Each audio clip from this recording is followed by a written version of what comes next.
चलिए आगे बढ़ते हैं। पहले कोरोना वायरस और फिर मंकी पॉक्स और उसके बाद अब लंपी वायरस का खौफ चिंता का कारण बनता जा रहा है। देश के 16 राज्यों में लंपी वायरस फैल चुका है और ऐसे में आपके जहन में सवाल हो सकते हैं कि क्या दूध पीना भी सुरक्षित है। सवाल यह भी है कि क्या बीमारी इंसानों को अपनी चपेट में ले सकती है। इन सभी सवालों का जवाब जानने के लिए देखिए जी मीडिया की यह खास रिपोर्ट।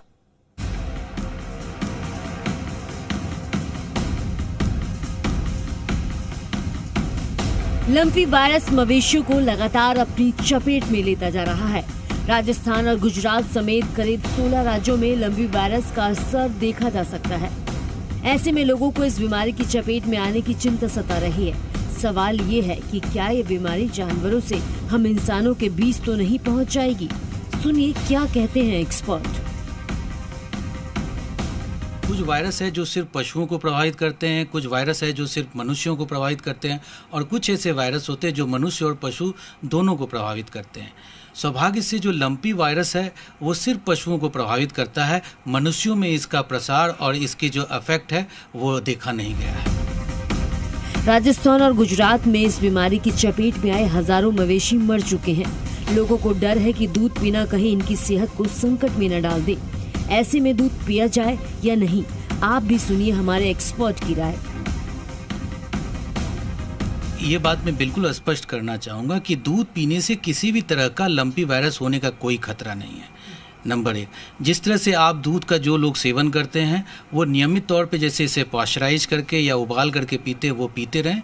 इससे किसी भी तरह से लंपी वायरस का खतरा नहीं है। इस बीमारी की वजह से दूध का उत्पादन लगातार घटा है, क्योंकि बीमार मवेशियों को स्वस्थ मवेशियों से अलग रखा जा रहा है। दूध का उत्पादन कम किया जा रहा है। दुधारू मवेशियों में फैल रही इस बीमारी को गांठदार त्वचा रोग वायरस यानी LSD भी कहा जाता है। इस बीमारी की 3 प्रजातियां हैं: capripox virus, goat pox virus, sheep pox virus. अब आपको बताते हैं कि इस रोग के लक्षण हैं क्या। लगातार बुखार रहना, वजन कम होना, लार निकलना, आंख और नाक का बहना, दूध का कम होना, शरीर पर कई तरह के नोड्यूल दिखना, शरीर पर चकत्ते जैसी गांठें बनना। इस तरह के कई लक्षण पशुओं में दिखाई देने लगते हैं। लेकिन राहत की बात यह है कि फिलहाल आपको और हमें इस बीमारी का कोई खतरा नहीं है।